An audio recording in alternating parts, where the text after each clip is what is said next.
אז שלום לכל המאזינים. היום בפודקאסט נדבר על התמכרות לשינה. והבאתי כמה מתראיינים שיבואו ויסבירו לנו בעצם מה התופעות של התמכרות זאת ואיך זה משפיע עליהם. אז המתראיינת הראשונה זאת אלמוג. אז שלום אלמוג. שלום, מה קורה? בסדר. רציתי לשאול אותך כמה שאלות בנוגע להתמכרות לשינה. את זוכרת מתי גילית שאת מכורה לשינה בפעם הראשונה? לא מגלים בפעם הראשונה שמתמכרים לשינה, זה בעצם את מרגישה עייפה במהלך היום ואת מבינה שהצורך של השינה שלך הוא גבוה יותר מכל שאר האנשים. אוקיי, הבנתי. מה זה בעצם אומר התמכרות לשינה? התמכרות לשינה זה בעצם שקשה לי לקום בבוקר ואני צריכה יותר שעות שינה בשביל להיות ערנית. אני נכנסת לשינה עמוקה שקשה לי לצאת ממנה. הבנתי. איך זה משפיע עליך בחיי היום-יום? זה משפיע בכך שנגיד ואני רוצה לצאת עם חברים, אז קשה לי לקום משעונים מעוררים וכל מיני כאלה. הבנתי. כאילו את לא מתעוררת משעון מעורר בכלל? כן. ואם באים להעיר אותך? גם קשה לי לקום, צריך שאנשים ישובו עליי עד שאני יקום. הבנתי. כאילו את נכנסת לשינה עמוקה ממש. כן. אוקיי, הבנתי. תודה רבה, הודיה. באהבה.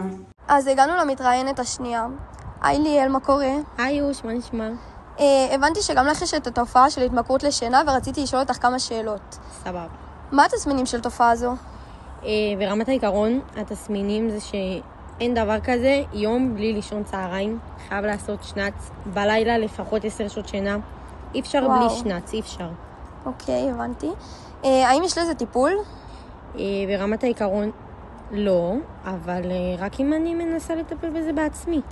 אוקיי, וואו, הבנתי. האם ניסית לטפל בזה בעצמך בעבר? כן, ניסיתי לנסות, כאילו ניסיתי לא לישון צהריים, כי בואי, זה הורס לי את כל היום, זה מבזבז לי זמן, זה...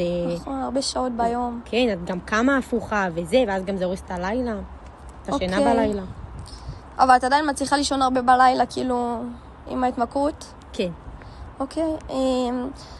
האם את לוקחת תרופות או כדורים שיכולים להשפיע על ההתמכרות הזאת?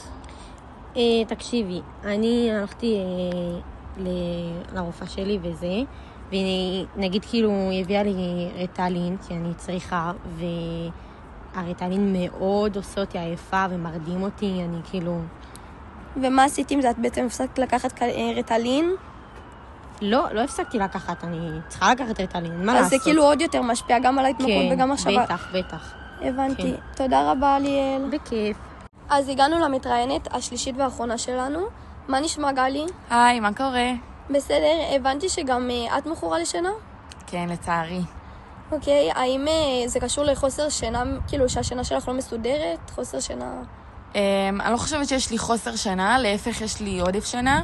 כן, השינה שלי לא מסודרת, כי אני ישנה המון במהלך היום, אבל זה לא עניין של חוסר שינה. הבנתי. האם זה קשור לזה שאת מאמצת את הגוף פיזית, וזה גורם לעייפות של הגוף, של... יכול להיות שלפעמים זה נובע מקצת עייפות פיזית וכזה, אבל לא, אני לא חושבת שזה תלוי בזה. את עושה משהו ספורט שכאילו יכול לעייף אותך? כן, אני עושה ספורט, אבל זה לא בהכרח זה. אני רוקדת. וניסית כאילו, אם היה לך תקופות שהפסקת, עדיין היית עייפה? כן, חד משמעית. הבנתי. האם עקב התמכרות זאת מרגישה צורך בקופאין? כן, ברור. אני מרגישה שבגלל שאני ישנה הרבה, אז כשאני קמה אני נורא עייפה, וישר הדבר הראשון שאני רוצה זה קפה. אוקיי, רגע, והאם את מסוגלת לשרוד את הבוקר בלי קופאין? לא, ממש לא. אני לא מצליחה לתפקד בכלל בלי קפה, זה ממש צורך אצלי.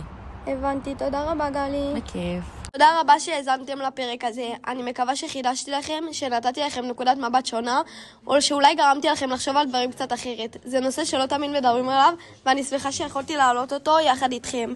אם התחברתם, אם למדתם משהו חדש, או שסתם נהניתם להאזין, זה שווה הכל מבחינתי. אל תשכחו לשתף, לספר לחברים ולעקוב כדי לא לפספס את הפרקים הבאים. נתראה ממש בקרוב בפרק החדש, אז שמרו על עצמכם.